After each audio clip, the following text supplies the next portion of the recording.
Très bien. Merci Raymond. Bonsoir à toutes et tous. Je me réjouis tout particulièrement de vous souhaiter la bienvenue au nom de notre fédération et au nom de l'URAFA Hauts-de-France pour l'Europe. Ce soir, nous avons parmi nous Francis Bouloir, qui fait partie de l'ANEG. Francis, aide-moi, c'est l'amicale nationale des enfants de la guerre. nationale des enfants de la guerre. Ouais. Et il est également membre du comité de jumelage d'Edin, je pense oui. Du comité de jumelage de Villeneuve-d'Ascq. Tout à fait, oui. Parce que j'en ai oublié. Hein. Non, Barbara, et puis la FAFA aussi. Également membre du conseil d'administration de l'URAFA. Et tu vas nous parler de tes propres expériences, c'est-à-dire les amours interdites, les enfants qui sont à la recherche de leur père qui était un soldat allemand. Tout à fait. Bienvenue parmi nous et à toi, Francis. Merci, je vous remercie à tous. Bonjour à toutes et à tous. Guten Tag. Merci de participer à mon exposé. C'est une petite histoire à la croisée de la grande histoire de la dernière guerre mondiale. En effet, je suis un enfant de la guerre, une guerre monstrueuse qui a fait plus de 50 millions de morts, l'équivalent de la population française en 1980. Je suis né à Calais pendant la Deuxième Guerre mondiale en janvier 1943, de mère française et de père soldat allemand. Nous sommes estimés à plus de 200 000 nés entre 1940 et 1949 de pères soldats allemands. La plupart ne l'ont pas connu, beaucoup d'enfants ont été abandonnés ou très tard ont découvert leur origine à la faveur d'un document, d'acte de naissance ou de photos dissimulées par la maman ou encore par de divers témoignages de proches ou de voisins. Ce qui leva pour ces enfants le voile d'un terrible secret de famille, d'apprendre à être un enfant de l'ennemi, sachant que les proches avaient caché l'identité du père, ce qui créa la plupart du temps un choc psychologique pour cette personne qui avait vécu pendant des années dans le déni. Nous sommes des innocents qui n'avons commis qu'une autre faute que de celle de naître. Il nous a fallu payer pour l'imprudente passion de nos mères et aussi pour la défaite de nos pères qui souvent n'ont pas voulu ou pas pu donner à la relation amoureuse. Être un enfant de la guerre est une richesse, une chance incroyable d'être franco-allemand. Malheureusement, les témoignages tentent plutôt à démontrer qu'il s'agit surtout d'une souffrance et d'une blessure inguérissable qui conduit à la solitude et rend inapte au bonheur. Il ne faut pas trop attendre de son père allemand, qui peut ne pas être à la hauteur de nos espérances. La première fois que l'on met le pied sur la terre de notre père, le mot Allemagne résonne avec un mélange de curiosité, de fascination, mais aussi d'affliction et même de douleur. Enfin, en 2003, par un film de Christophe Weber, Enfant de Bosch, nous sortons de l'ombre. Ce film faisait témoigner des enfants de la guerre. La plupart avaient le visage flouté, ils ne souhaitaient pas être reconnus. C'est un aboutissement de plus de 75 ans où les tabous sont tombés. L'humiliation a disparu. Nous sommes passés de la honte à la fierté. C'est le 21 mai 1940 que le 19e Panzerkorps du général Heinz Guderian, réunissant 3 divisions blindées, reçoit l'ordre de poursuivre son mouvement en remontant vers le nord pour prendre les ports du détroit du Pas-de-Calais.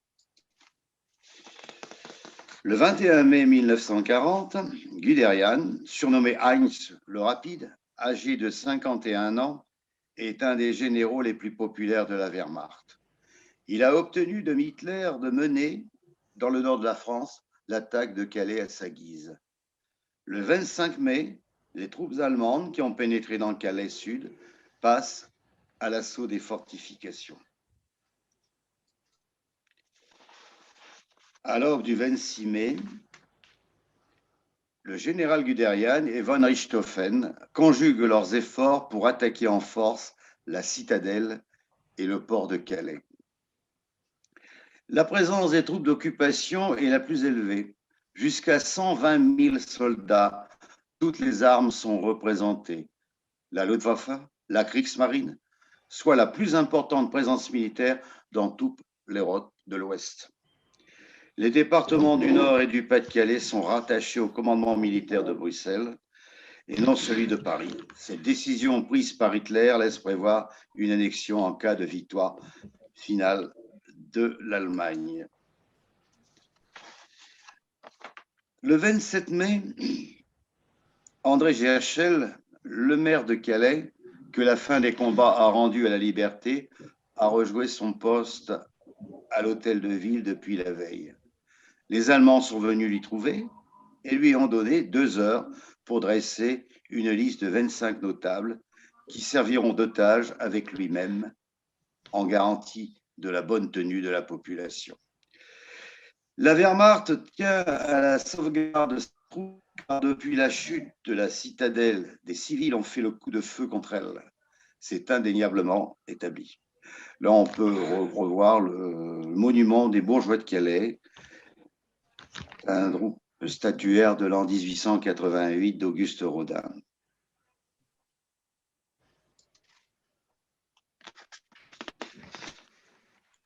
Les commerçants de la ville de Calais sont tenus d'accepter les marques en paiement des marchandises qu'ils mettent en vente. Les militaires doivent payer ce qu'ils achètent et sont autorisés à faire des achats jusqu'à concurrence de 500 marques maximum. Si les militaires allemands demandent des marchandises et refusent de les payer, les commerçants doivent les signaler sans délai à la commandanture.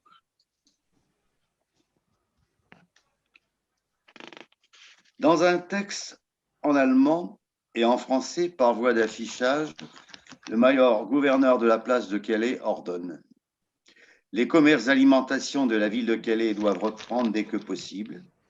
Les commerçants pourront se servir de tout moyen de locomotion.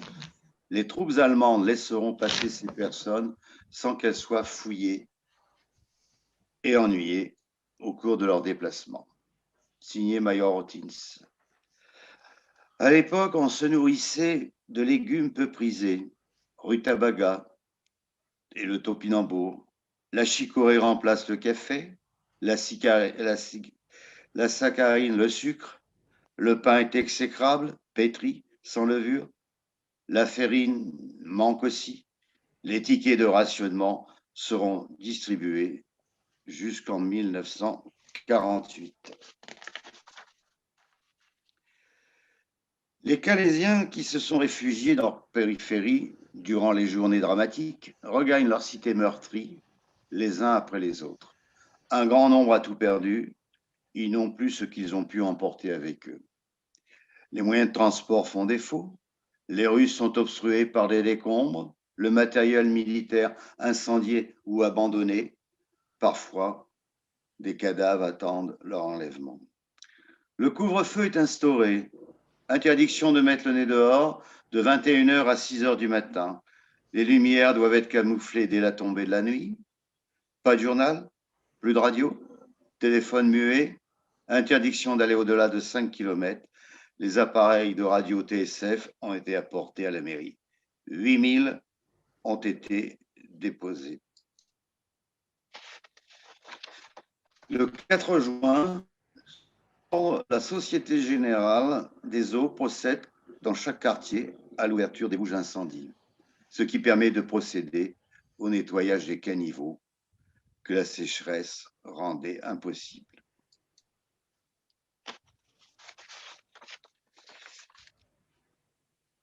Ma mère, Georgette, née le 25 juin 1918, vivait avec ses parents au 184 boulevard Gambetta à Calais.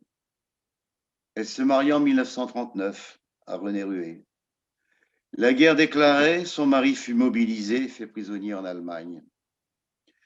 La maison voisine de ma famille fut réquisitionnée à l'arrivée des soldats allemands en 1940. Ils étaient un groupe de 4 soldats employés à la Bahnhof, mobilisés dans le cadre d'accompagnateurs de train.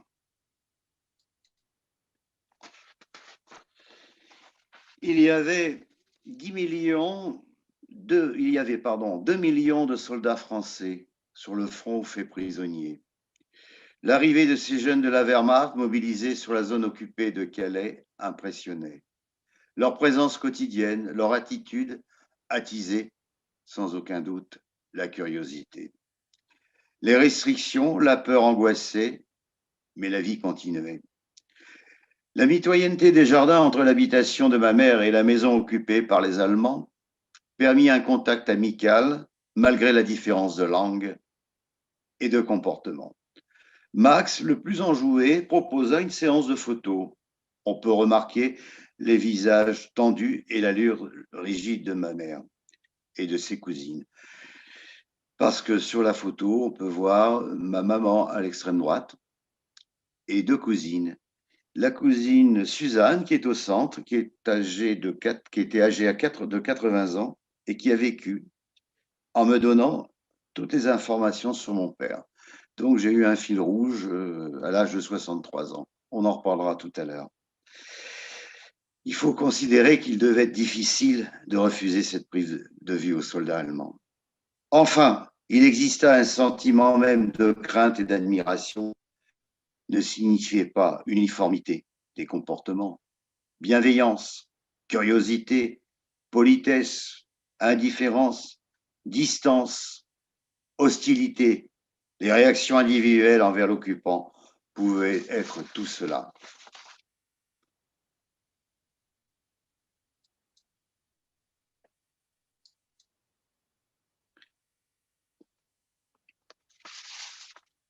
Ma mère ne travaillait plus, son usine était fermée, la nourriture et le charbon étaient rationnés.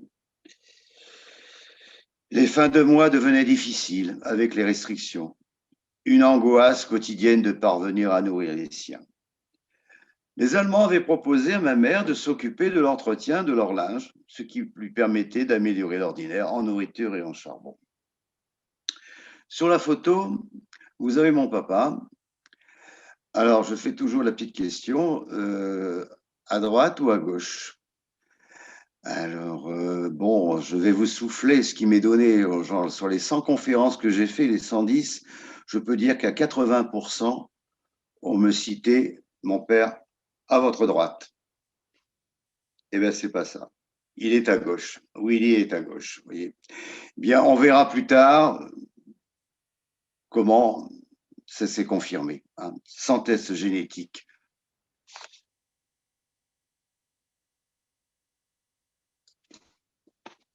Là, c'est moi, vous m'avez reconnu. Les mois passèrent pour mieux comprendre la façon de vivre de ces soldats loin de leur famille et qui s'accommodaient de cette guerre. Ma mère Georgette éprouva des sentiments envers Willy. De cet amour, je suis né le 23 janvier 1943. La nouvelle situation de ma mère était jugée condamnable. Avoir un enfant avec un soldat ennemi, alors que son mari était prisonnier. Ma mère a été fortement sollicitée pour m'abandonner à une famille calaisienne.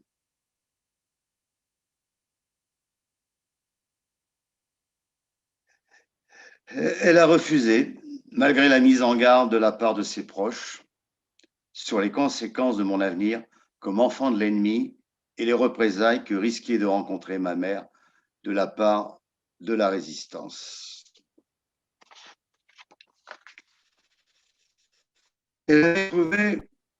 Ma mère avait trouvé du travail pour améliorer l'ordinaire. Une nourrice me garda. À côté de notre maison existait le collège Sophie Berthelot, où ma mère avait fait une partie de ses études. Ce collège, transformé par les Allemands en un vaste camp militaire, est devenu une caserne de la Kriegsmarine. Un jour, l'aviation de la Royal Air Force, venant d'Angleterre, bombarda cette caserne. Les éclats tombèrent sur notre maison. Je me mis à l'abri en dessous de l'escalier. Les dégâts furent légers, la maison habitable. Le Nord-Pas-de-Calais reçoit à lui seul plus de 50% du tonnage de bombes déversées sur la France dans les 5 premiers mois de 1944. Les écoles sont fermées le 13 mai et de nombreuses familles se réfugient à la campagne. La population n'en peut plus. Le trafic voyageurs est pratiquement interrompu fin mai. L'électricité ne fonctionne plus que par intermittence. Le courrier n'est plus distribué. Le ravitaillement se fait plus difficile encore. Calais a subi un bombardement qui a détruit la vieille ville. Les seuls vestiges qui restent debout sont la tour du Guet et l'église Notre-Dame, où se marièrent Charles de Gaulle et Yvonne Vendroux le 6 avril 1921.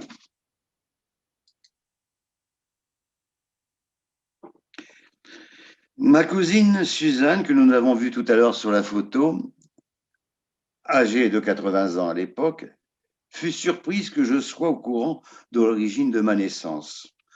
Pour elle, le secret aurait été gardé. Quand j'eus 63 ans, Suzanne me raconta qu'elle avait connu mon père Willy, les moments conviviaux qu'elle passait, elle, sa sœur, ma mère et lui. Il avait un visage fermé, peu souriant, à l'inverse de son ami Max, me confia ma cousine, l'ami Max que l'on a vu tout à l'heure. Willy apportait du charbon et du ravitaillement pour que nous manquions de rien.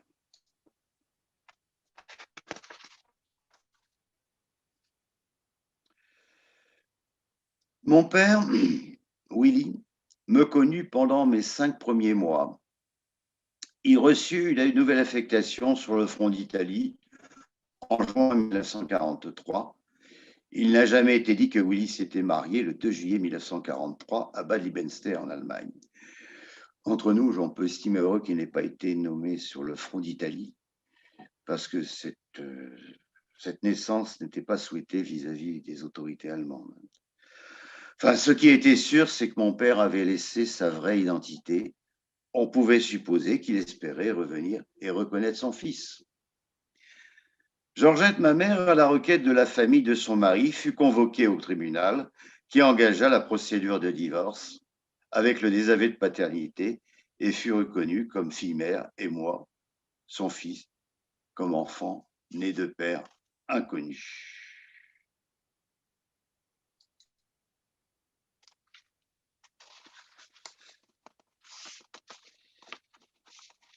Les femmes qui ont fréquenté l'ennemi ont été violemment punies dans un très court laps de temps par des foules vengeresses et des résistants de la dernière heure. Qui, sur la place publique, tondait ces femmes, alors que la moitié seulement avait eu des relations intimes avec les Allemands, et que 20 000 femmes furent touchées et 2 000 fusillées. Tout le monde connaît la tondue de Chartres, cette photo, cette femme que vous pouvez voir au milieu, victime de l'épuration, prise en photo par Robert Capa à la libération de Chartres en juillet 1944, accusée de collaboration horizontale.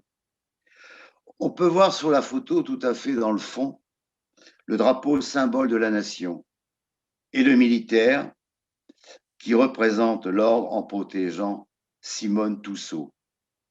Une population haineuse qui applaudit en lançant des colibés. Une jeune femme rasée, marquée au fer rouge sur le front et qui serre contre son nourrisson. On peut également voir devant le grand-père avec le baluchon qui avance.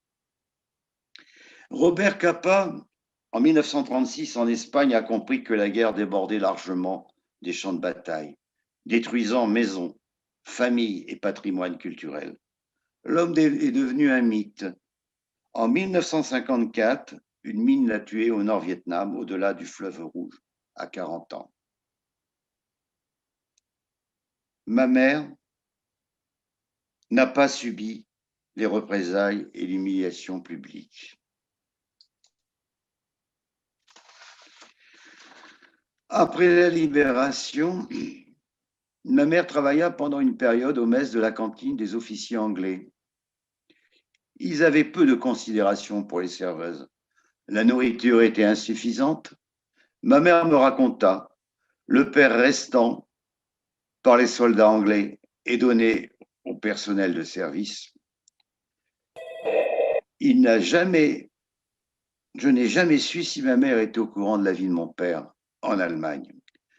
J'ai appris plus tard que mon père était fiancé avant sa mobilisation et qu'il s'était marié en juillet 1943.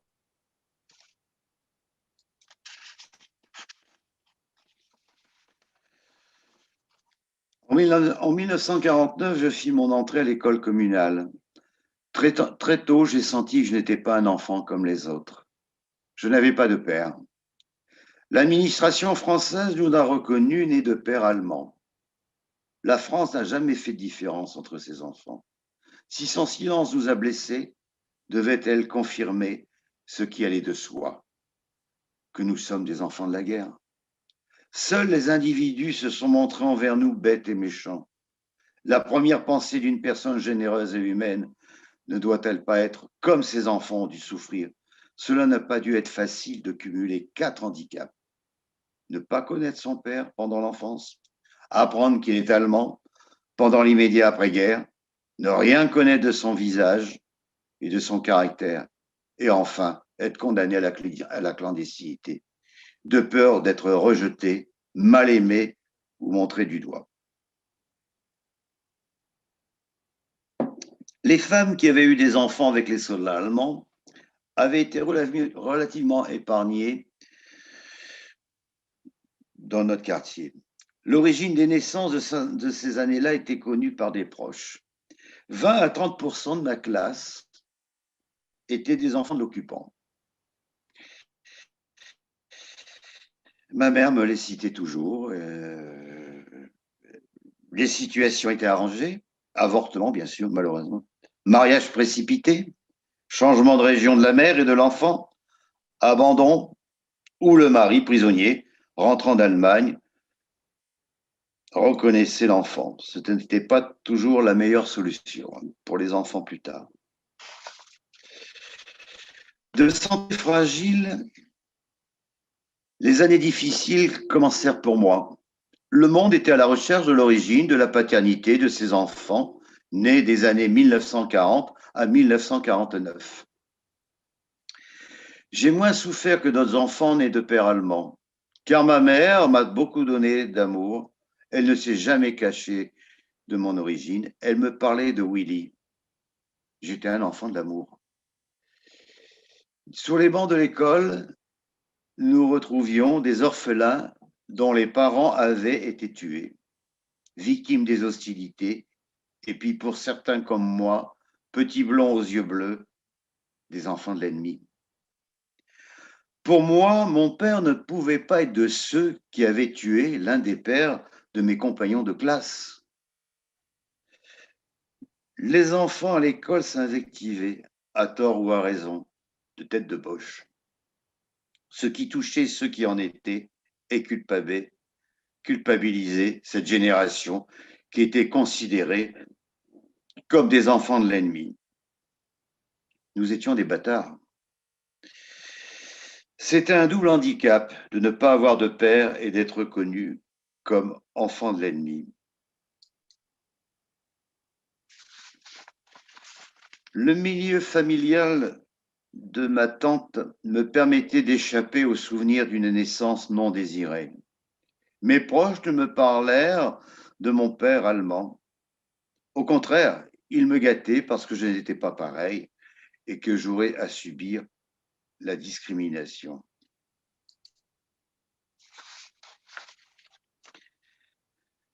Ma mère espérait toujours le retour ou tout au moins avoir des nouvelles de mon père. Elle en avait par un soldat allemand démobilisé qui était revenu épouser une Française avec qui il avait eu un enfant. Quand il me rencontrait, il disait toujours « Qu'est-ce que Francis ressemble à son père ?» Il n'a jamais été dit que Willy s'était marié en juillet 1943. À l'âge de 7 ans, un jour, ma mère m'a parlé de mon père et m'a donné les informations qu'elle avait sur ses origines en Allemagne. Il n'y avait aucune photo. Je conservais ce document toute ma vie. C'était le seul lien que j'avais avec mon père.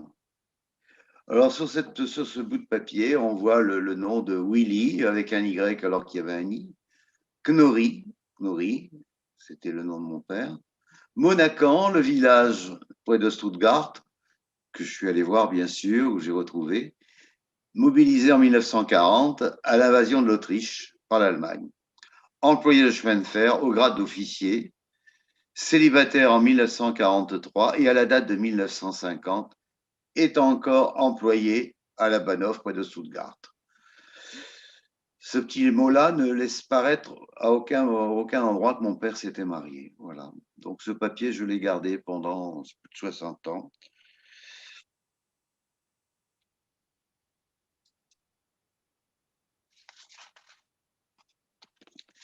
Ma mère ne s'est jamais remariée, mais elle a vécu maritalement avec un restaurateur et de cette relation est née Yvette en 1957, date à laquelle je sortis du cycle scolaire. L'entrée du collège n'était pas envisagée par manque de moyens. Je recherchais donc un travail, un magasin de chaussures. André recherchait un débutant vendeur étalagiste. J'avais 14 ans. Ma mère me présenta, je fus embauché en présentant une fiche d'état civil. J'attendais avec une certaine appréhension la question du responsable de magasin. Tu portes le nom de ta mère et ton père. La question ne me fut jamais posée. Une vague d'espérance m'envahissait, la délivrance d'enfant de la honte vers un avenir où je pourrais me construire, cacher mon origine, être comme tout le monde. Les chaussures André avaient des magasins en Allemagne dans les années 70-1980. Je fis carrière dans ce groupe pendant plus de 42 ans et j'ai terminé comme directeur commercial d'un réseau de 25 magasins dans le nord de la France. Cette photo, pour moi, c'est une photo symbole. J'ai trouvé ça. C'est à croire qu'il y avait une étoile au-dessus. Je vois ces trois jeunes, de ce soldat qui malheureusement porte un fusil. Deux jeunes femmes. J'ai appris après que ces deux jeunes femmes étaient de la commandanture. Dans le fond, on voit mal à gauche, mais un supérieur et inquiet sur le photographe. Et derrière, ce magasin Chaussures André, que 13 ans plus tard, je franchissais la porte. Petit garçon, 1m49 pour me présenter.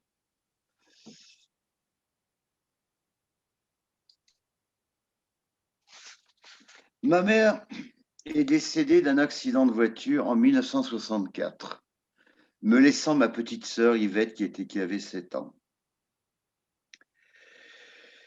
Mariée en 1966, 2 enfants, garçons et filles, jumeaux, en 1973. Mon épouse et moi-même étions responsables de magasins du groupe André. Seule mon épouse connaissait l'origine de mon père. J'avais construit mon existence autour d'un père d'abord absent, fantôme de l'ennemi. Ce complexe n'était pas évacué. J'avais l'impression que mon comportement trahissait mon origine allemande. Tout jugement implicite de mon entourage m'envahissait d'un sentiment de peur d'être mal aimé, rejeté ou montré du doigt. En 1995, j'avais 52 ans. Ma carrière était assurée. J'ai éprouvé le besoin d'ouvrir l'enveloppe que ma mère m'avait remise 45 ans plus tôt et qui contenait l'adresse de mon père. J'écrivis au consulat de France à Stuttgart pour retrouver la trace de mon père, Willy. Aucune recherche ne pouvait être engagée, n'ayant pas de trace de filiation. En 1995, c'était verrouillé.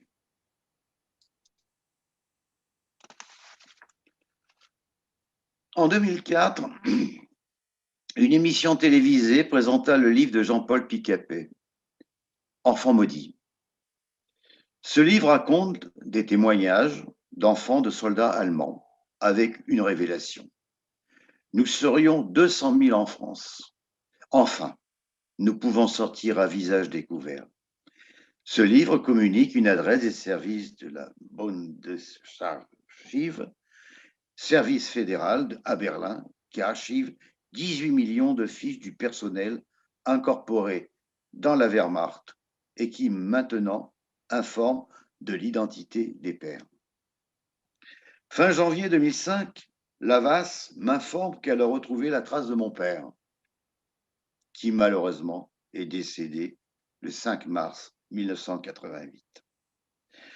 Le contact reste à entreprendre avec l'un de ses enfants, mon demi-frère. Quelle chance!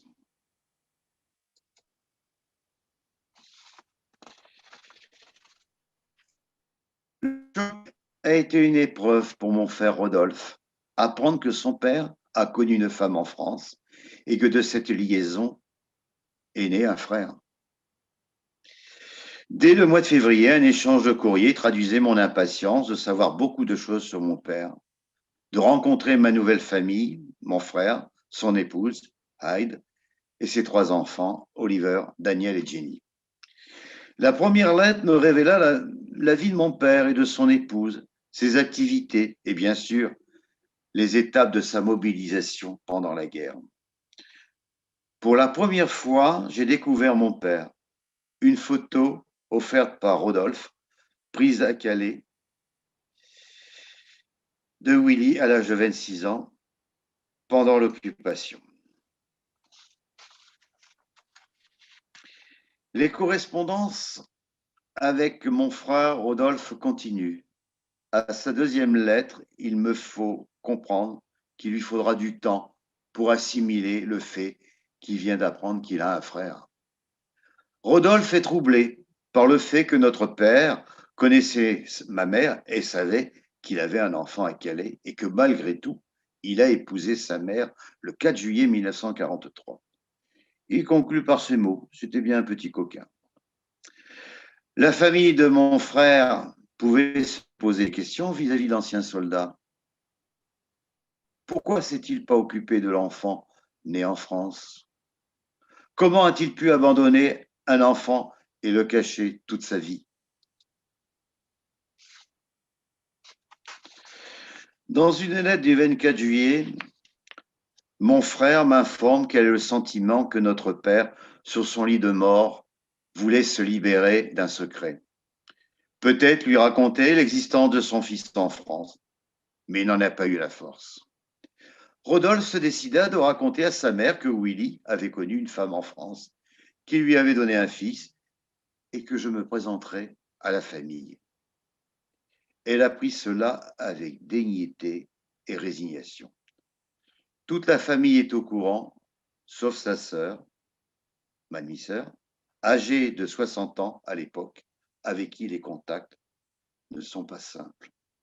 Rodolphe a considéré que j'étais en droit de savoir qui était mon père, ce qui a permis de continuer notre correspondance.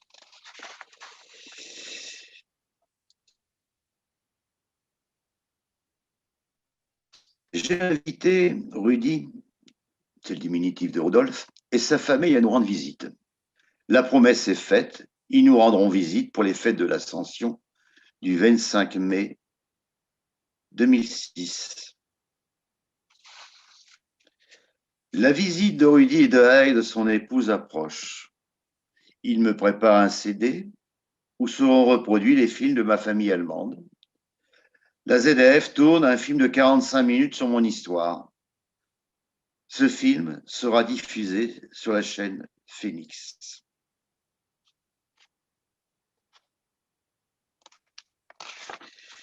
Nous sommes le 25 mai. Depuis la veille, la ZDF a mis en scène nos émotions dans la préparation du séjour de Rudy et de Hyde. Claudia Daubert, journaliste allemande en poste à Paris, rejoint mon frère et ma belle-sœur sur l'autoroute pour la préparation de leur visite à Angres, une commune près d'Arras. À notre réception d'accueil sont présents mes enfants et les proches qui ont participé à ce rapprochement.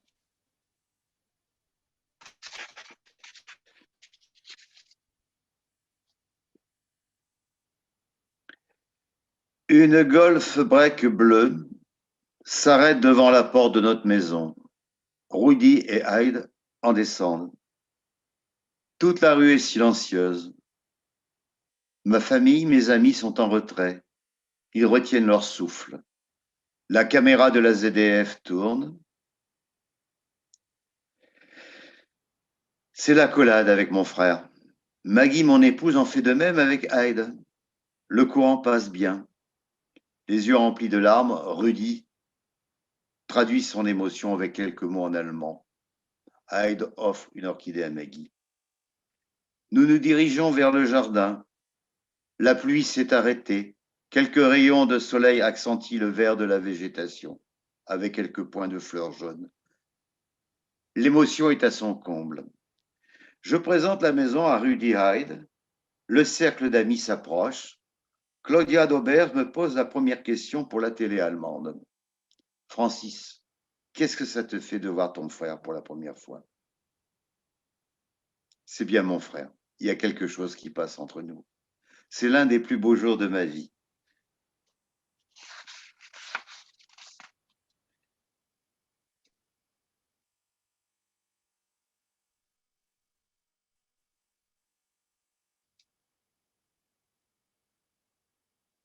Les interviews continuent avec Radio France Nord.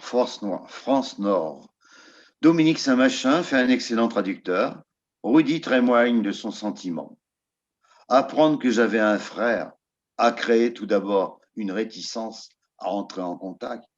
Puis je me suis dit que je devais donner une réponse à ce Francis qui m'arrivait comme ça et qui avait le droit de savoir.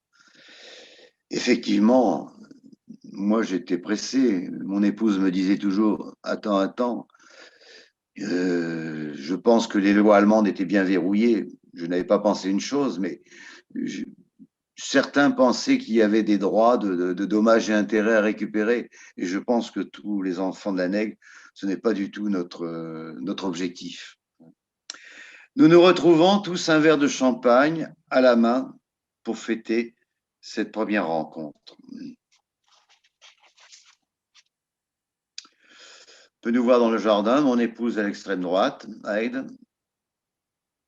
Ça n'a pas dû être facile pour mon frère.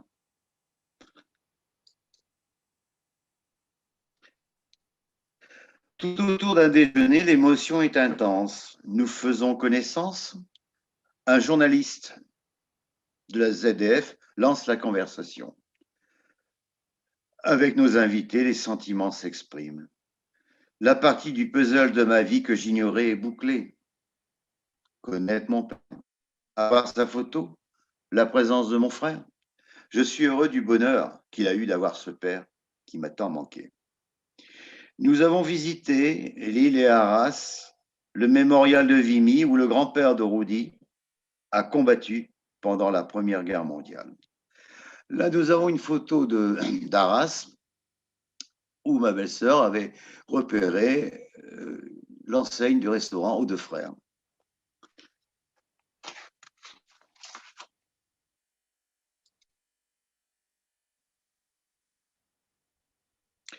En avril 2007, nous sommes invités chez Rudy à Bad Liebenzell dans le Baden-Württemberg. Sa maman est prête à nous recevoir. Nous allons faire sa connaissance. La rencontre est pleine d'émotions, le regard plein de tendresse. Je suis reconnu comme un fils. Les larmes coulent. La famille reconnaîtra plus tard qu'ils remarqueront en moi quelques défauts de mon père. C'est le plus beau compliment que l'on m'ait fait.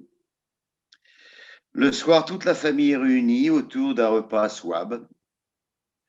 Nous faisons connaissance des neveux, Daniel, Oliver et leur compagne, de Jenny et son compagnon Alex.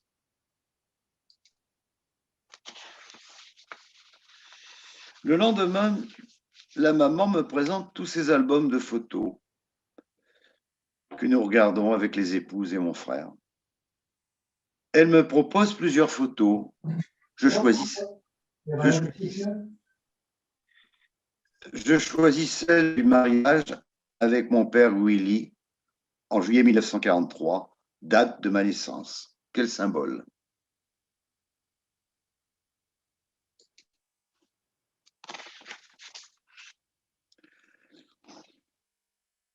Le lendemain, nous nous rendons sur la tombe de mon père, décédé en 1988. C'est un long moment de recueillement. Pensait-il qu'un jour, la famille se retrouverait? Nous faisons de longues promenades sur le chemin qu'aimait emprunter Willy dans cette merveilleuse forêt noire. Je me sens bien.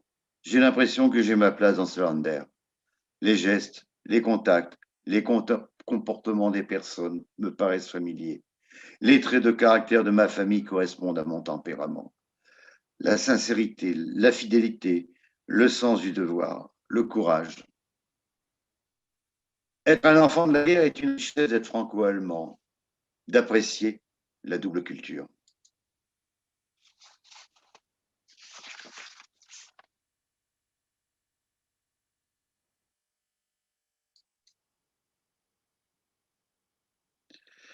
Nous renouvelons nos visites à Mottingham à l'occasion des 60 ans de Rudy. Toute ta famille se retrouve le 20 mai 2009. Mon frère me fait une jolie surprise. Je rencontre pour la première fois ma demi-sœur Waltraud, âgée de 63 ans, qui est sur la photo à l'extrême gauche. Au cours de cette soirée, je pose la question: pensez-vous que je puisse prétendre être reconnu par ce qui est ma deuxième patrie? La réponse est sans équivoque, à une condition que j'apprenne la langue allemande. Le 20 mai 2019, nous nous retrouvons à nouveau pour fêter les 70 ans de Rudy.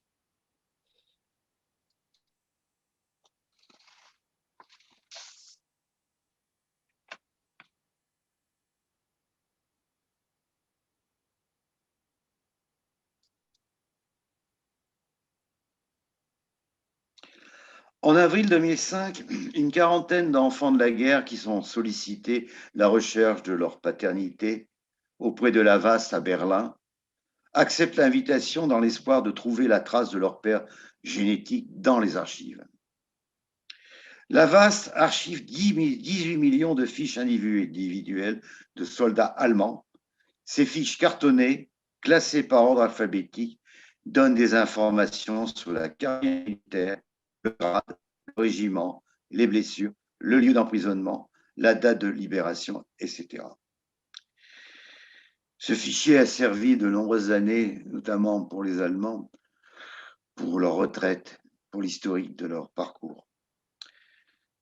Le service de la Bundesarchiv de Berlin m'informa qu'une amicale des enfants de la guerre allait se créer à l'initiative de Jean-Paul Picapé, l'auteur du livre Les enfants maudits.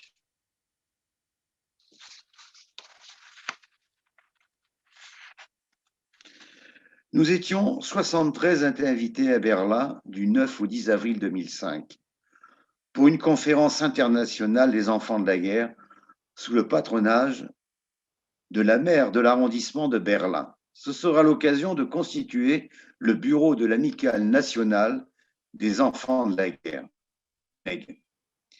Dès la descente d'avion à l'aéroport de Schönefeld, pour la plupart, c'était la première fois que nous mettions le pied sur le sol allemand. Nous sentions une émotion forte, à la limite des larmes.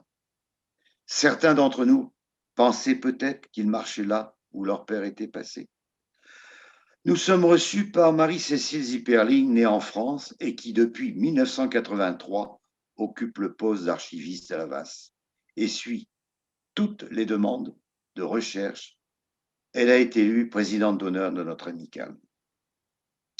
La VAST a reçu de 2005 à 2007 1400 demandes de recherche d'un père allemand, dont 439 venant de France. Les autres pays sont principalement la Norvège, le Danemark, les Pays-Bas et la Finlande.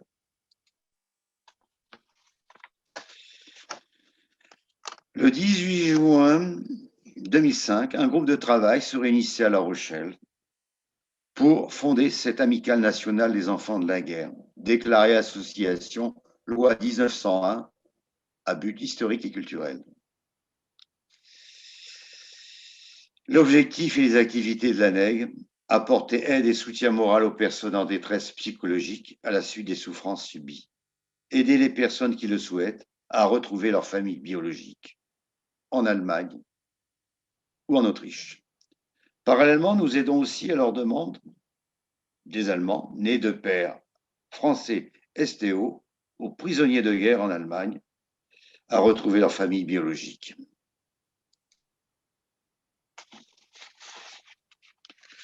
Notre amicale est basée sur la tolérance. Elle n'a aucune appartenance politique ou religieuse. Nous sommes très attachés au développement de l'amitié franco-allemande et au maintien de la paix entre les peuples d'Europe.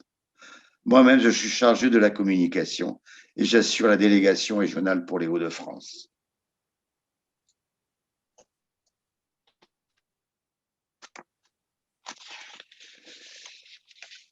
À la suite de notre visite,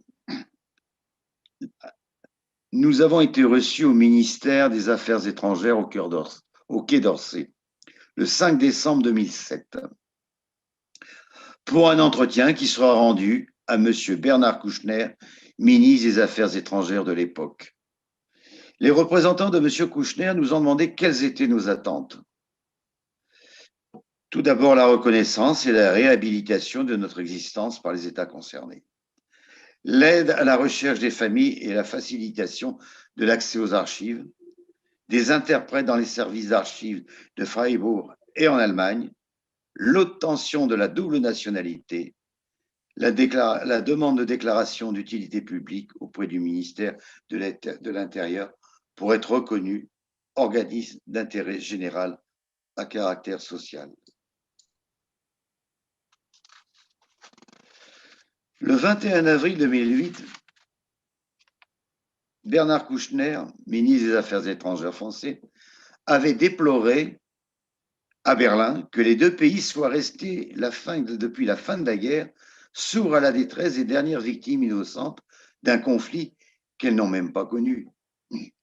Le ministre des Affaires étrangères avait appelé à accorder une reconnaissance à ces enfants de la guerre français et faire en sorte que personne en France et en Allemagne ne doive cacher ses origines sous prétexte qu'elles se trouvent de l'autre côté du Rhin. Début 2009, l'Allemagne, sous l'égide de M. Kouchner, une commission des gouvernements franco-allemands se réunissait pour prendre une décision sur notre demande des enfants de la guerre.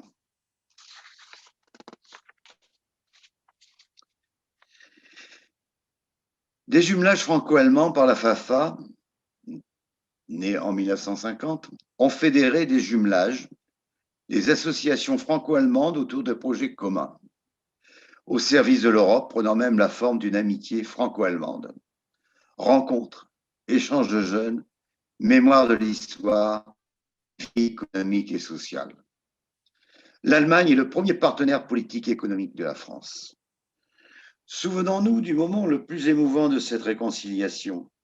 Lors de la 70e commémoration de la bataille de Verdun, François Mitterrand et Helmut Kohl se tiennent la main sur le lieu même de la bataille la plus meurtrière de la Première Guerre mondiale.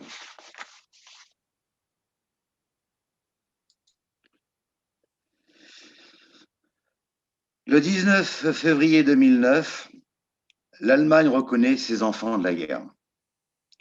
Le ministère allemand de l'Intérieur viendra à la rencontre de ceux d'entre eux qui désirent obtenir la nationalité allemande. Les demandes seront examinées avec générosité, sans bureaucratie. J'ai formulé ma demande de double nationalité en mai 2009. J'ai été le 8e Français à l'obtenir et le premier dans notre région. Mon frère est venu de Stuttgart, ainsi que de nombreux adhérents de l'ANEG de Paris pour honorer de leur présence la cérémonie de remise de l'acte de naturalisation par le consul de l'ambassade d'Allemagne à Paris. 3 semaines plus tard, je recevais mon passeport allemand que voici. Ma famille allemande m'avait reconnu lorsque je lui ai demandé si je pouvais prétendre à la nationalité allemande, ce qui me fut accordé avec enthousiasme. L'Allemagne m'a tendu la main, je l'ai saisie, je lui en suis reconnaissant. Mon frère Rudi me dit maintenant, tu dois penser allemand et parler allemand. Je vous remercie de votre attention. Voilà, mon exposé est terminé. S'il y a des questions.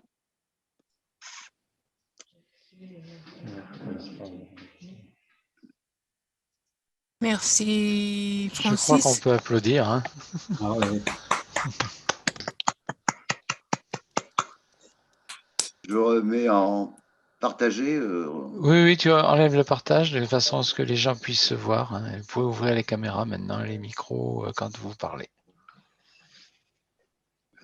Donc, merci Francis pour cet exposé et surtout d'avoir partagé avec nous ton histoire personnelle qui est vraiment touchante et émouvante, qui va droit au cœur.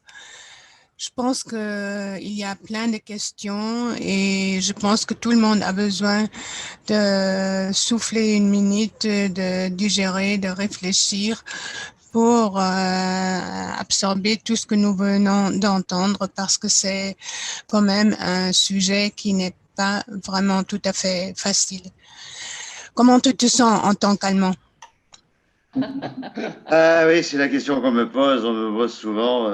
Bon, et moi, je suis ma culture, ma vie par elle-même, j'ai toujours le caractère plus allemand que latin, ça incontestablement. Hein. Mon caractère prend le dessus. On m'a souvent demandé pourquoi ne pas avoir vécu en Allemagne. Effectivement, le groupe André, dont j'ai fait partie pendant 42 ans, a ouvert des magasins en Allemagne. Et là, ça me chatouillait. J'aurais voulu ouvrir ces magasins en Allemagne et la langue. Hein. D'ailleurs, vous me poserez une question là-dessus tout à l'heure. Et je pense que si j'avais ouvert des magasins en Allemagne, si mon épouse avait été d'accord, je serais resté en Allemagne. Voilà. Mais j'ai toute ma famille en France, j'ai mes amis en France. Non. Je n'ai qu'un seul regret, c'est de ne pas avoir profité plus de l'Allemagne, plus jeune. Hein, j'ai été bloqué. Quand j'apprenais l'allemand, parce qu'on me dit comment tu fais quand tu vas en Allemagne, je ne parle pas allemand, mais j'ai essayé d'apprendre l'allemand. Avec la méthode Assimil. Et on me disait, mais pourquoi tu apprends l'allemand?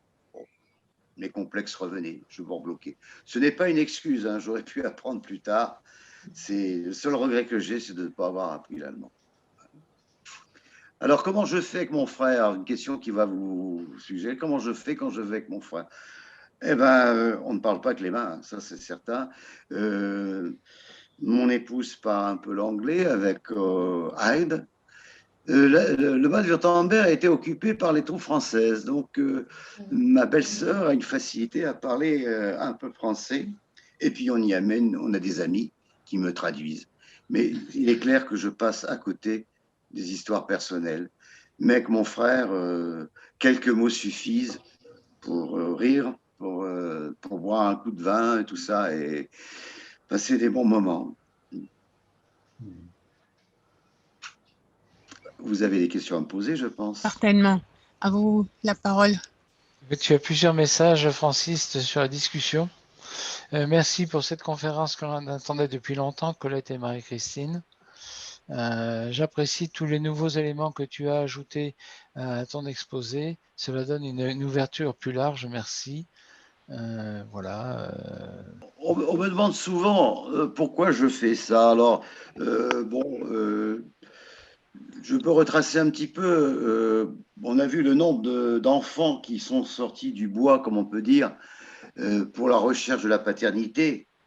Pourquoi? Eh bien, on avait tous libérés, nos activités professionnelles étaient libérées. On était moins gênés avec l'employeur. Et ça nous a permis de partir à la recherche de nos pères, hein, cette période-là. Jacques, tu voulais dire quelque chose? Oui, volontiers. Vous m'entendez? Oui. Alors, moi je peux, avec Reine-Marie, on peut parler d'un cas inverse. On a fait, il y a une vingtaine d'années, on a créé un jumelage près de Freiburg. Et au cours des rencontres, il y a une personne qui s'appelait Monique, qui a participé à ces jumelages. Et peu de temps après, elle nous a demandé l'aide pour retrouver son père, qui était français et qui avait été soldat français durant l'occupation, donc après la guerre, dans la région de Freiburg. Voilà. Donc Monique savait que son père était français. Sa mère s'est mariée après sa naissance à elle. et le soldat français avait carrément abandonné. Donc c'est très drôle, c'est vraiment une situation inverse, si vous voulez. Voilà. Alors on a réussi à l'aider parce qu'elle connaissait le nom de son papa, qui était dans le nord de la France d'ailleurs. Et on a fait les démarches. J'ai téléphoné à pas mal d'endroits, notamment en France, pour rechercher à partir de ce nom, le nom de ce monsieur. Et j'ai retrouvé des gens qui avaient connu, ben oui, ça me dit quelque chose, etc., du côté de Lille, etc. Et puis un jour, quelqu'un m'a dit, mais c'était des gens, il était soldat, vous dites, hein? Oui, alors je sais que cette famille est partie en Bretagne, voilà, sur une île, je crois, voilà. Donc j'ai téléphoné dans ce village, le maire m'a renseigné et j'ai pu retrouver la famille du monsieur qui était, enfin, du père de Monica, on l'appelle Monica. Et on a appris qu'il avait eu ensuite d'autres enfants, 2 filles, dont une, non, pardon, il avait déjà eu, avant d'être soldat en Allemagne, il avait déjà eu une femme, bien sûr, qui était mariée, et évidemment, il l'avait cachée à la Monica allemande, et de cette femme française, sa femme, comment dire, ordinaire, j'allais dire, il avait déjà une fille qui s'appelait Monique. Voilà. Voilà. Oui. Et c'est, comment dire, c'est lui qui avait voulu nommer sa fille avec cette femme, avec notre Monica, que l'on connaît, l'appeler Monica. Donc, elle s'est appelée Monica parce qu'il avait déjà une fille qui s'appelait Monique et qu'il n'avait pas révélée, en fait. Donc, tout ça, c'était un peu en secret.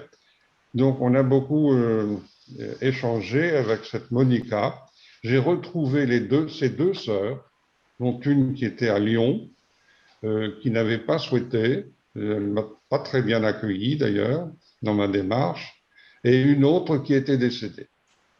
Voilà, une autre sœur, je ne sais plus comment elle s'appelle. Françoise. Françoise, oui, c'est ça. Donc, c'est une affaire qui nous a occupés, Reine-Marie et moi, dans cette recherche pour essayer d'aider cette Monica à retrouver son papa, voilà, et à avoir de ses nouvelles. Voilà, c'est une drôle d'histoire. Voilà. Oui. Et maintenant, on a perdu complètement contact avec cette Monica, qui s'est révélée aussi se comporter un peu spécialement. C'est une femme troublée. C'est difficile, voilà. Oui, c'est difficile. Il a fallu qu'elle comprenne des choses très difficiles à admettre, hein, parce qu'elle avait idéalisé son père et un peu chargé, entre guillemets, sa maman qu'elle avait jugée comme responsable du départ de son père. Et donc ensuite, elle s'est aperçue qu'il fallait inverser ses idées et ses a priori. Donc c'est une histoire plutôt douloureuse, mais ça existait évidemment. Oui, en effet, j'en avais entendu parler aussi de ce genre d'histoire.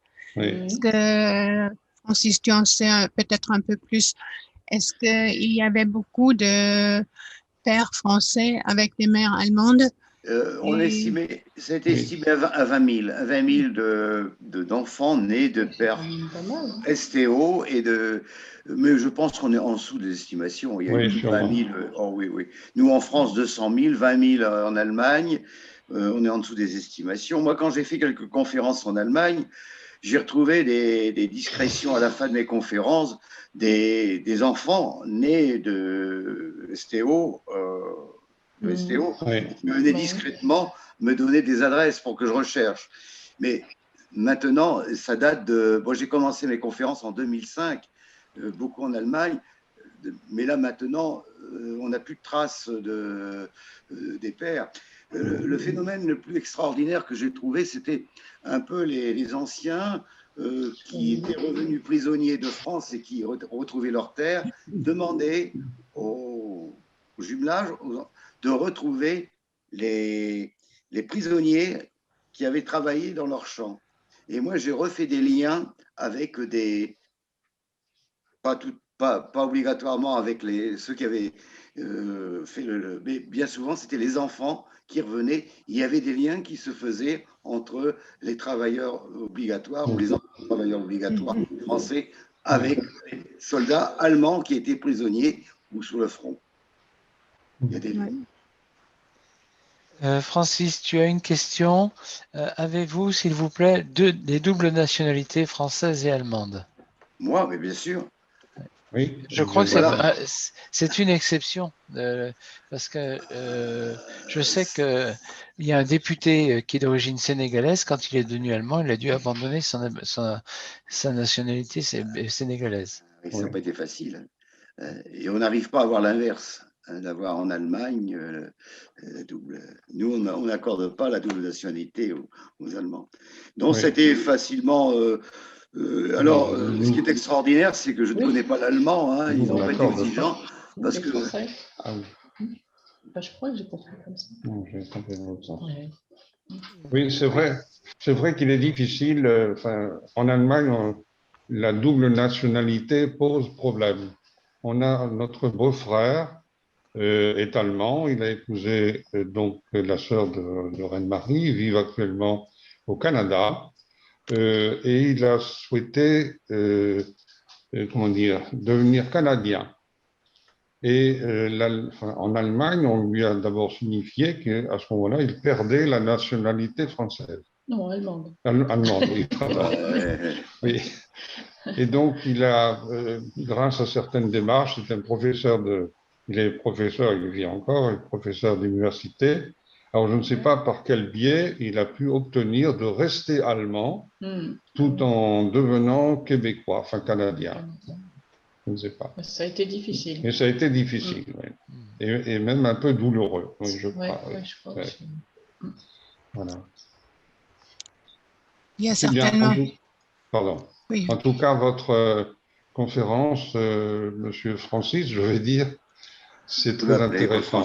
Mais c'est très bien, oui. C'est très bien. Bravo de vous occuper de cela, parce que ce sont des douleurs et des joies humaines mêlées. Et c'est très bien de jouer cette corde d'humanisme. Voilà. C'est une partie méconnue encore, hein, que l'on ne parle pas assez. En Allemagne aussi, quand je vais, la génération des 40 ans sont contents de me recevoir parce que on parlait de cette histoire. C'est encore tabou. Hein. Et je sais que les membres de la NEG sont peu représentés, mais sont très heureux que je continue mon bâton de pèlerin en parlant à leur nom, parce qu'on a encore des gens de la NEG qui n'osent pas encore se montrer, qui ont encore des visages cachés, qui ne se présentent pas dans une photo de peur d'être reconnus par les voisins ou par les membres de la famille. Quoi. Moi, j'ai eu une chance extraordinaire. C'est dramatique. Oui, c'est encore assez dramatique à notre âge de pouvoir se libérer. De ne pas oser se montrer, se manifester. J'ai eu une chance extraordinaire, c'est que j'ai eu une maman qui, à l'âge de 7 ans, m'a dit la vérité. Ça, c'est bien. C'est exceptionnel, quoi. Ça m'a choqué, mais ça m'a aidé à me construire dans ma tête et dire, attends, il faut que avec le temps, je retrouverai. C'est de sa part une preuve d'amour pour vous.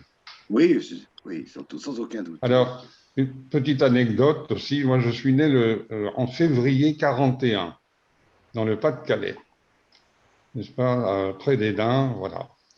Je ne sais pas si vous connaissez cette région. Oui, je connais bien. D'ailleurs, février, le 14 février, jour de la Saint-Valentin, je suis né, voilà.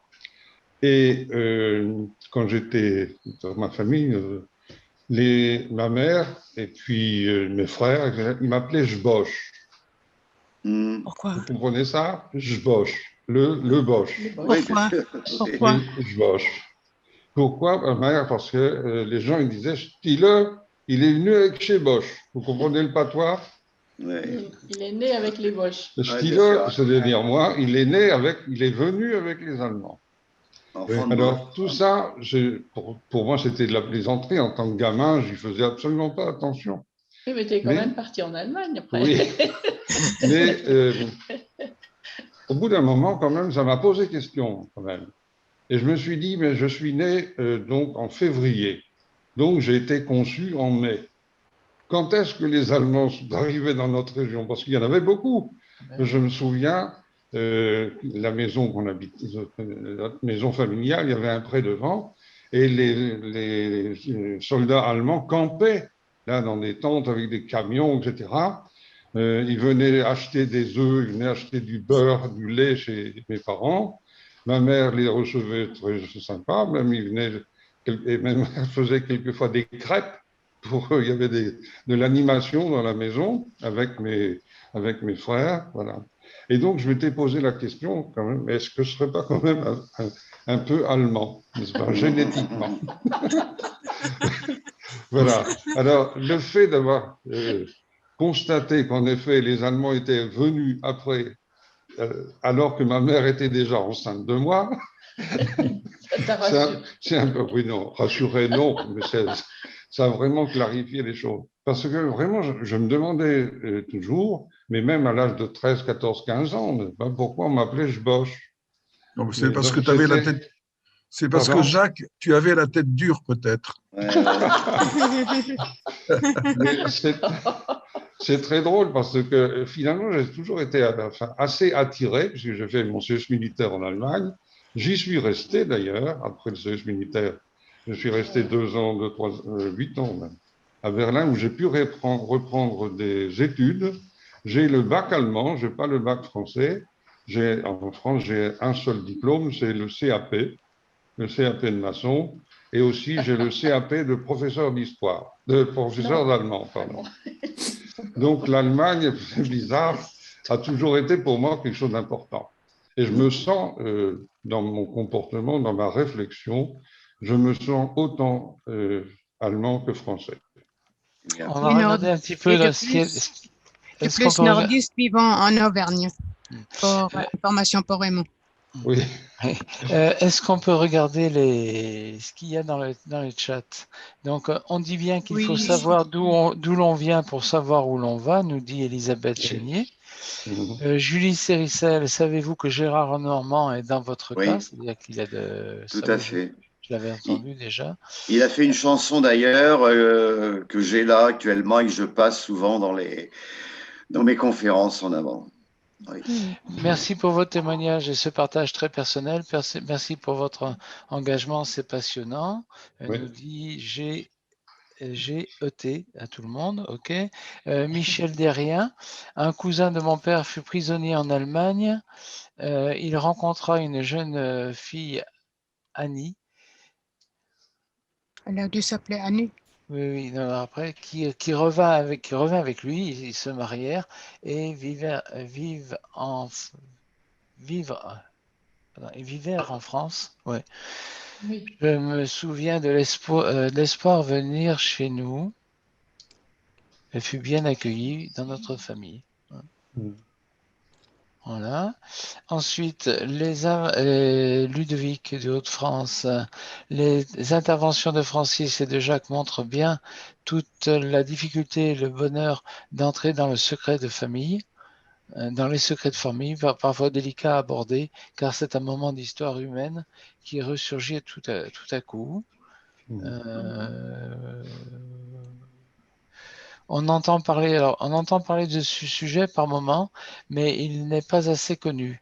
Et votre exposé était vraiment très intéressant. Merci beaucoup. Vous avez eu de la chance d'avoir été entouré d'amour.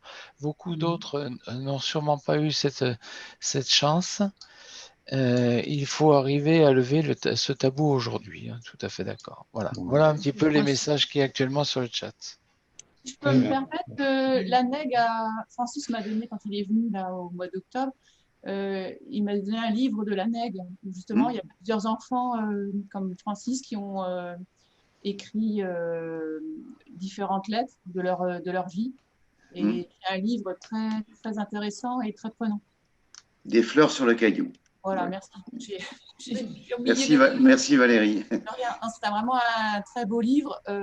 Alors moi, je l'ai lu plusieurs histoires d'affilée, mais je n'ai pas pu terminer le livre. J'ai fait une petite pause et après, je l'ai repris parce qu'il y a des histoires qui sont très, très douloureuses. Et c'est vrai que l'histoire de Francis, c'est une belle histoire. C'est vraiment un enfant de l'amour, ce qui n'a pas été le cas de tous les enfants, malheureusement. Mais c'est un livre très, très bien. Valérie, est-ce que vous pouvez mettre le titre dans le chat, comme ça, ceux qui s'intéressent je l'ai là, attendez. Peuvent copier les titres et se le procurer. L'année dernière, nous avons fait venir dans la région Auvergne-Rhône-Alpes un Allemand qui était prisonnier de guerre en France, qui a épousé une Française et qui donc est resté en France derrière. Et je pense que ça, c'est également une suite, c'est pas très connu. C'est à l'envers, enfin, c'est pas vraiment à l'envers, c'est une suite, je dirais, avec un peu les mêmes soucis. Hein. La fille française se faisait traiter de fille de Boche, alors que c'était après-guerre. C'était quand même, parce que je crois qu'elle est née en 49. Son père était prisonnier et c'est un prisonnier qui a écrit le livre quand les Allemands reconstruisaient la France et qui a participé à l'émission de France 3 sur ce thème-là. C'est donc des prisonniers qui ont déminé les plages du débarquement, etc. Si on peut parler comme ça. Oui. Oui, s'il vous plaît. Je voulais dire que à la fin de la guerre. Et ensuite, Monique. Ah oui. Ah, merci. Bon, d'abord Monique et ensuite Gérard. Je veux dire que moi je fais partie de la NEG et je suis une des personnes qui a écrit dans ce livre. D'accord. Chez Monique de Picardie. Bienvenue parmi nous, Monique. Oui. Bonjour à Francis. Oui, Monique, bonjour à toi. Je serai chez vous l'année prochaine. Hein. Oui, nous allons faire ensemble. Et j'aurai des livres à vendre là-bas à l'occasion de cette conférence que je ferai à Saint-Quentin. Hein. Merci, Monique. Allez. Gérard. Francis. Oui, alors, vous m'entendez? Oui, Gérard, on t'entend. Alors, bonsoir, Francis. Bonsoir, Gérard. Avant que tu viennes faire ton exposé à Écourt, près de Nancy, où il y a eu 150 personnes, je participais à une assemblée générale de comité de jumelage, et donc j'ai invité les gens à venir t'écouter. Alors ça s'est passé assez vite, et puis après l'assemblée générale, il y a le pot, et j'ai été surpris de voir que pendant le pot, il y a plein de gens qui sont venus me voir pour me dire « Ah, mais je connais un tel, je connais cela. » Et la deuxième chose que je voulais dire, c'est qu'à la fin de la guerre, il y avait 3 millions de prisonniers allemands en France, dont beaucoup étaient originaires d'Allemagne de l'Est, et qui avaient des échos sur ce qui se passait avec les troupes d'occupation russe assez dramatiques. Beaucoup d'entre eux qui travaillaient dans des fermes sont restés, ont épousé des filles parce qu'il y avait un déficit. Il y avait un déficit d'hommes à marier en France après la guerre. Donc, ils ont fait leur tour et ils sont restés, ils sont installés comme paysans en épousant des filles. C'était le cas de la personne qui est intervenue en Auvergne-Rhône-Alpes. Hein. C'était tout à fait le cas. Hein. Qui habite d'ailleurs la région. Oui, et en fait, il est resté en France, non pas parce qu'il voulait rester en France, mais parce qu'il n'a pas voulu retourner en Allemagne, dans l'Allemagne de l'Est. C'est pas tout à fait la même chose. Il y a beaucoup comme ça. Oui, et du coup, il a un regard assez critique, par contre, sur la période où il a été prisonnier. Certains aussi avaient perdu leur famille et rentraient en Allemagne seuls. C'est-à-dire avec toute la famille morte, décédée par la guerre. C'était le cas dans mon village. Mon village à côté d'Edin, il y avait un ouvrier, il s'appelait, je ne sais plus, Hermann, je crois, oui c'est ça. Il n'était pas retourné dans son pays, c'était du côté de Dresden, je crois, parce qu'il n'avait plus de famille. Toute sa famille avait été complètement écrasée, disparue, tuée. Oui, tout à fait. Oui. faut considérer qu'on avait quand même deux régimes de ces soldats allemands, parce que il y avait bien sûr les contingents qui étaient dans des casernes. Mon père avait un régime un peu particulier parce qu'il était accompagnateur de train, et ils étaient réquisitionnés par la Wehrmacht. Je pense que ce n'étaient pas vraiment des soldats armés qui combattaient. Oui. Ils étaient avec la population. Et moi, j'ai connu de ces hommes qui sont revenus épouser des Françaises parce qu'ils avaient participé. Je ne dis pas qu'ils avaient collaboré, mais ils avaient aidé les Français, notamment dans la région du Pas-de-Calais où il y avait encore des Anglais qui se cachaient dans les caves. Et que ces hommes qui faisaient partie de la Wehrmacht, mais qui étaient soit des interprètes, soit des architectes, accompagnateurs de train, étaient dans la population. Ils étaient près de la population. Et je vais vous dire que certains ont aidé, ont sauvé des vies comme ça, en annonçant, attendez, vous allez avoir une visite demain, il y aura une gratonnade, enfin tout au moins une visite cachée, vous voyez, c'est ça. Et il y en a qui sont revenus épouser des Françaises, et pour eux, ça n'a pas été une vie facile, notamment pour les enfants que je connais et qu'on traînait de Salboche à l'école en 1950 et autres. Voilà. Barbara? Oui, allez-y. Oui. Alors d'abord, je voudrais dire un grand bonjour encore. Je l'ai fait rapidement tout à l'heure à mon ami Francis. Je suis bien content de te revoir depuis. Toutes mes amitiés, mon ami. Merci Francis. Ben, écoute, tu as encore réussi à m'émouvoir. C'est la deuxième fois que je t'écoute. Je suis venu te voir à Montreuil. Et là, ben oui, j'ai eu la chair de poule et j'ai été ému une deuxième fois. Voilà. Alors, je ne t'ai pas oublié. Hein, tu sais que je vis à la fois à Grunberg, dans la Hesse. Je sais bien, oui. Et à Ligny-sur-Canche, un petit village à côté de Frévent. Oui. Voilà. Il y a beaucoup de gens de Frévent là dans le coin là, d'Edin. Hein. Près d'Edin, près de. Il y a Jacques Froissart aussi qui est là. Jacques. Notre ami Jacques Froissart. Qui était à Edin aussi. Dis Francis, je n'ai pas oublié, hein, mais à cause de ce fichu Covid, j'ai toujours l'espoir de te faire venir à Grunberg, au lycée, au musée, pour que tu fasses ta conférence, comme on avait décidé avec Jacques à l'époque, suite à ta conférence à Montreuil. Hein, et puis j'ai vu tout à l'heure passer Ludovic qui devrait aussi intervenir peut-être pour te souhaiter aussi de venir te voir. Oui, aussi. bien sûr. C'est partie remise. Frévent, C'est toujours dans les tuyaux, tout ça. C'est toujours dans les tuyaux. Il faut donner du temps au temps, hein, maintenant. Vas-y, Ludovic, oui. Non, mais Francis, je crains que tu sois notre premier, le pilier de notre renaissance sociale au niveau de l'association. C'est un bien grand mot. Non, mais parce que de toute façon, dès que, comment dirais-je, que la situation sanitaire, la situation nous permet donc de rassembler un peu de monde et notamment, je pense, des jeunes, même si il faudra peut-être voir un petit peu la manière dont on peut aborder les choses. Mais donc, je pense que on va faire appel à toi le plus rapidement possible et j'espérerai avant la fin de l'année. Oui, voilà. Écoute, dans le programme peut-être de la guerre 39-40 avec les lycées-collèges, des fois ça tombe bien. Ok. Et je ne sais pas si vous avez vu, je vous ai partagé le livre de Werner Schneider, Sale temps pour les Allemands. Donc c'est l'histoire d'un prisonnier allemand. Je vous invite à le lire, il est dur à lire, mais c'est une autre facette justement de cette histoire. Là, c'est pas les enfants de la guerre, mais c'est également les conséquences directes et indirectes de la guerre. Voilà. Quelquefois, j'ai l'impression que une bonne partie de celles et ceux qui s'engagent dans le cadre franco-allemand au niveau de la Papa pour l'Europe ont quelque part un passé franco-allemand ou ont le sentiment de devoir travailler sur ce passé franco-allemand.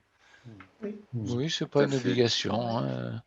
C'est pas une obligation. Moi, le seul passé que j'ai. Sentiment. Oui, oui. Parce que bon, moi je regarde dans le jumelage où on est, en dehors d'une dame qui est allemande, les autres, non. Moi, le seul rapport que j'ai, c'est mon grand-père qui a fait les deux guerres.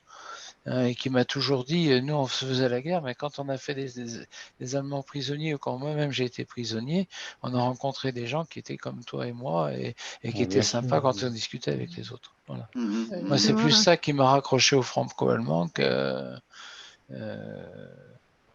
histoire personnelle autre. Quoi.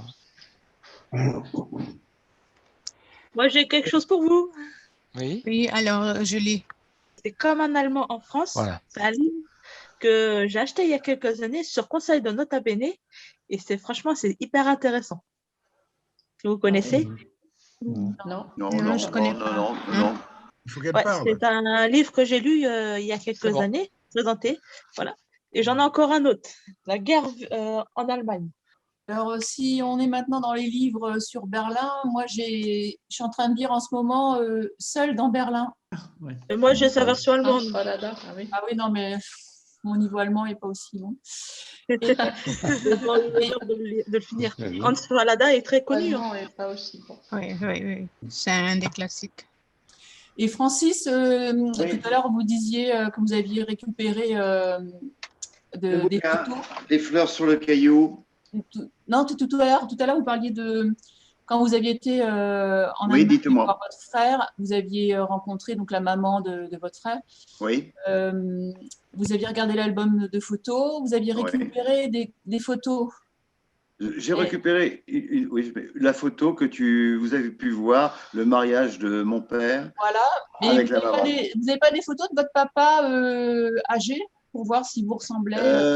Non, j'en ai une de sa pièce d'identité. J'en ai une, oui. Il y a une légère ressemblance.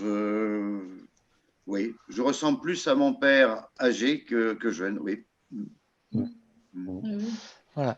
Il y a encore des secrets de famille, je ne sais pas tout. Hein. On n'en parle pas. Autant, c'est curieux parce que quand je vais dans des familles, dans le cadre de nos jumelages, et notamment à Brilon, moi j'ai vu des confidences d'Allemands qui me montraient le livret militaire de leur père.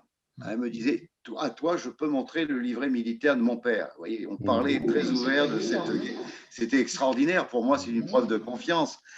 Dans ma famille allemande encore, je sais que mon frère, il est assez vindicatif vis-à-vis de mon père, de notre père.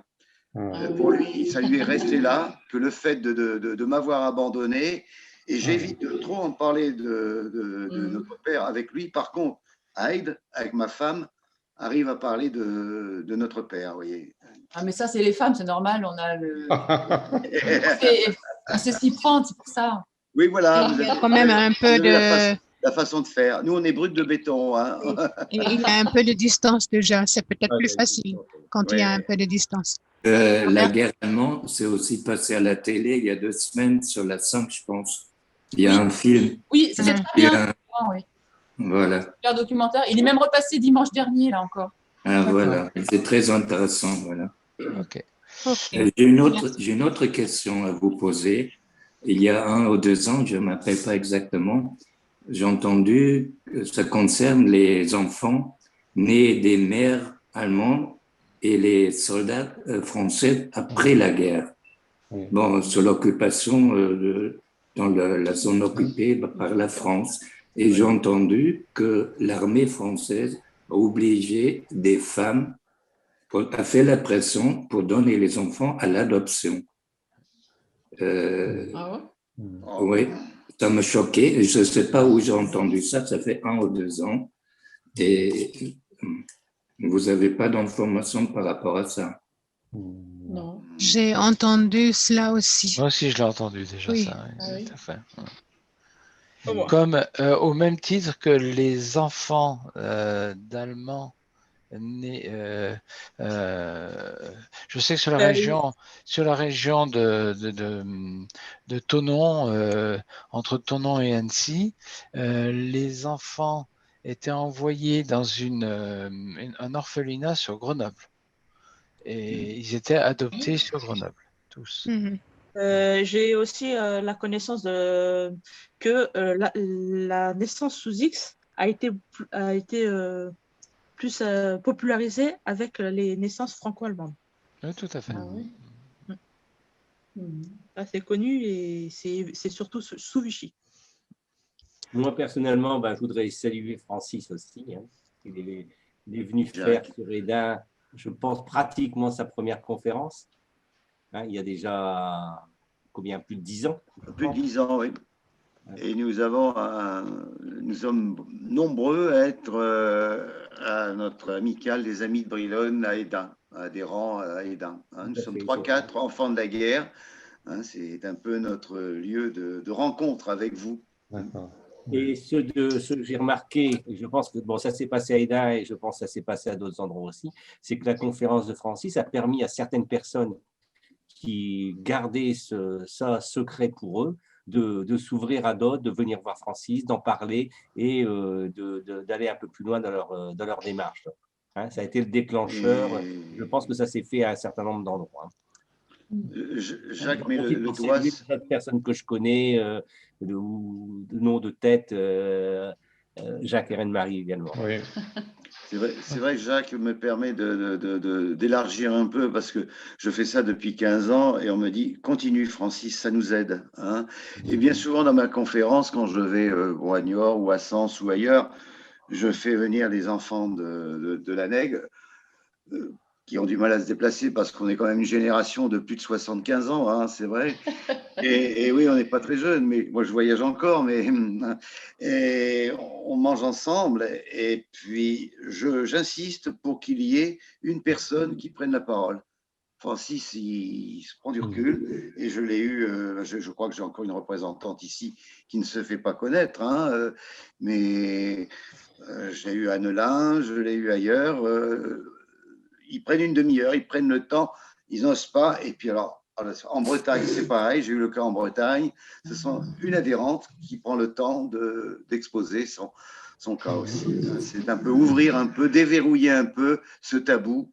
Hein. Il n'est pas normal qu'à notre âge, on arrive encore à enterrer cette histoire. Et encore là, d'après ce que tu dis, ce sont des gens qui ont fait la démarche d'être à la Nègre. Mais après, il y a voilà. qui ont gardé ça pour eux et qui ne sont pas à la Nègre. Tout à fait, Jacques. C'est ce que j'ai rencontré chez toi aussi. Ou familial, ou même tout à fait personnel. Oui, tout à fait, Jacques. On a connu ça sur Hesdin. Je remercie, Jacques. D'ailleurs, ton épouse a fait un livre aussi qui était intéressant sur Hesdin, sur l'occupation. Ah oui. Toujours dans le chat. Alors, GET. Vous le voulez? Attendez une seconde.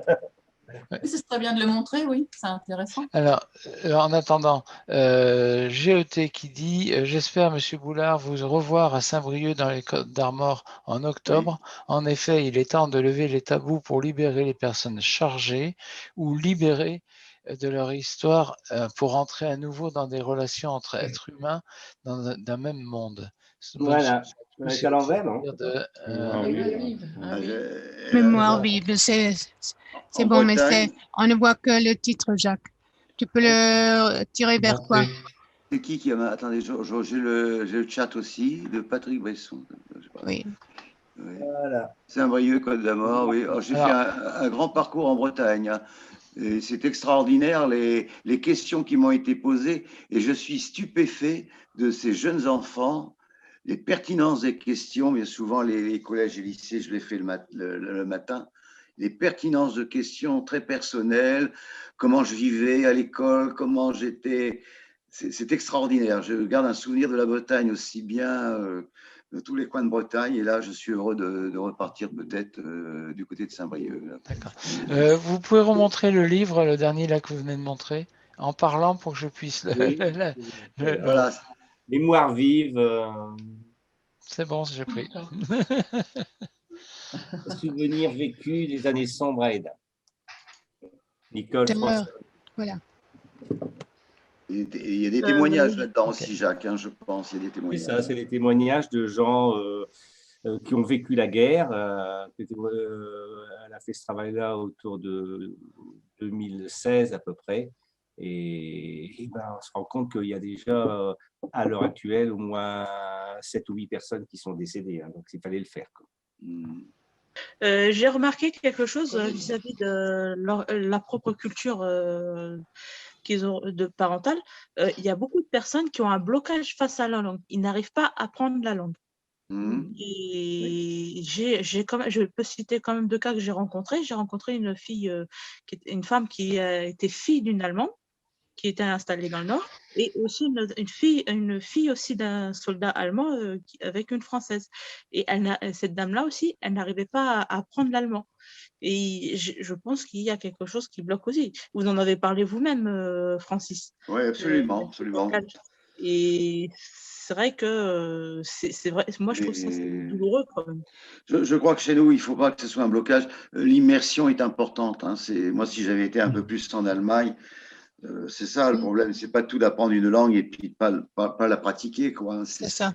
C'est ça, je crois que c'est important. Et puis, de ne pas avoir honte, parce que bien souvent, il y a des préjugés. C'est souvent les Français. Hein. Quand vous faites un mot allemand de travers, on vous reprend. Alors qu'en Allemagne, vous faites un mot de travers allemand, on vous laisse parler. Hein, j'ai remarqué ça. Je suis plus à l'aise à moi prononcer quelques mots en allemand en Allemagne qu'en France, parce que je peux toujours mettre dans mes calculs. S'il n'y a pas d'autres questions, j'en vois plus sur le chat. Non. J'avais une question, Francis. Tout à l'heure, vous disiez que quand vous aviez eu la double nationalité, vous étiez le 8e. Oui, de la France, oui. Est-ce que vous savez maintenant combien de personnes ont eu la double nationalité comme vous, dans le même contexte? Je ne sais pas, Non, on a suivi la double.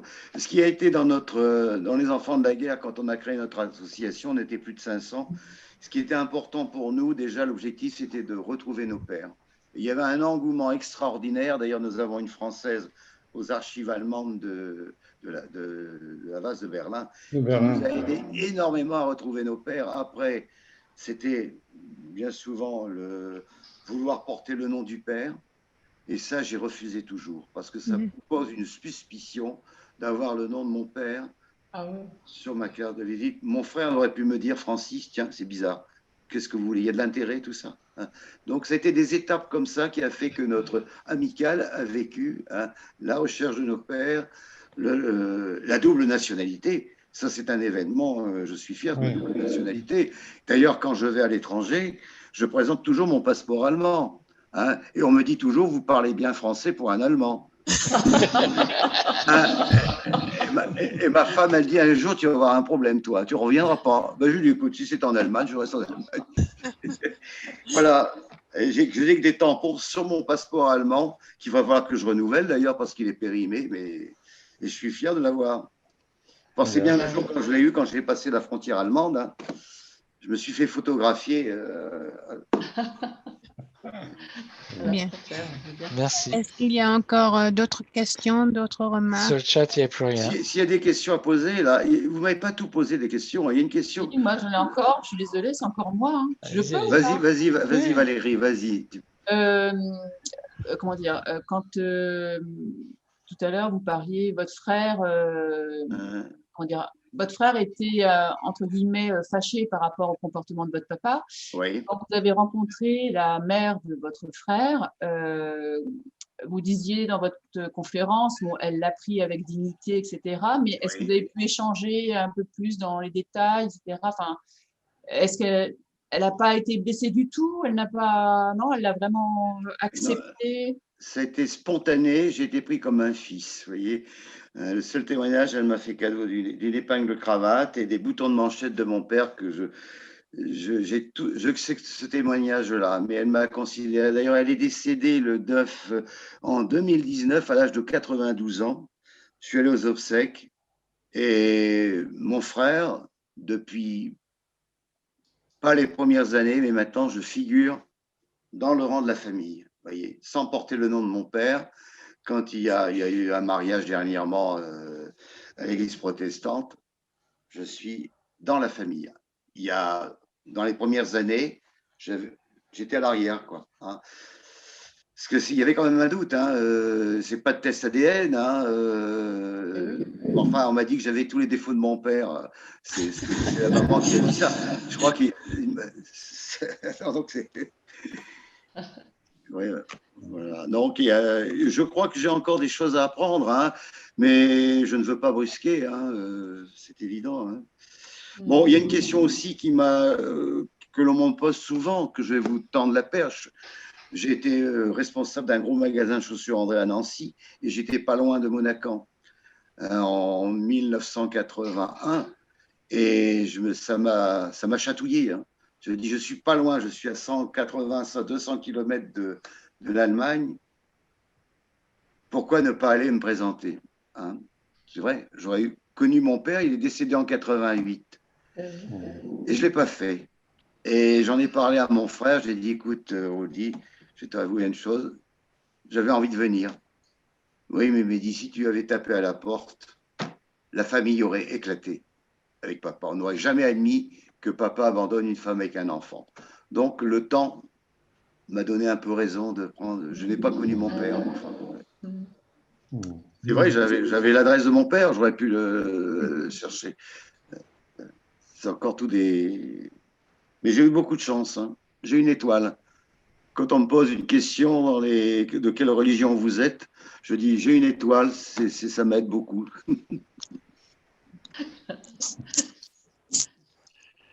C'est une très très belle réponse et je pense que c'est presque une conclusion. Si tout le monde avait une étoile qui pourrait ou la guider, qui pourrait l'aider, ce serait formidable.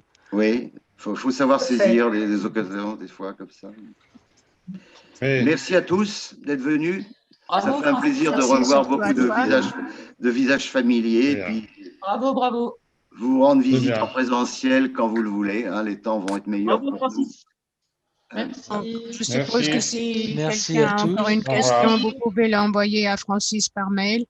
Vraiment un grand merci d'avoir géré cette réunion, de l'avoir enregistrée, de l'avoir mis sur Facebook et de nous la mettre sur YouTube bientôt. Ça sera fait d'ici fin de semaine normalement. Voilà. Très bien. Merci Raymond. Et merci à toi Barbara. Dans 2 semaines, je pense, mais je n'ai pas le titre en tête. Je n'ai pas non plus le titre, je ne sais plus. Je ne sais pas ce qui est prévu. De toute façon, on vous enverra l'information en temps et en heure par lettre flash. Voilà. Merci. Bon, un grand merci à tout le monde. Merci à tous. D'ailleurs, on était 54. On était 54. Plus 4 sur...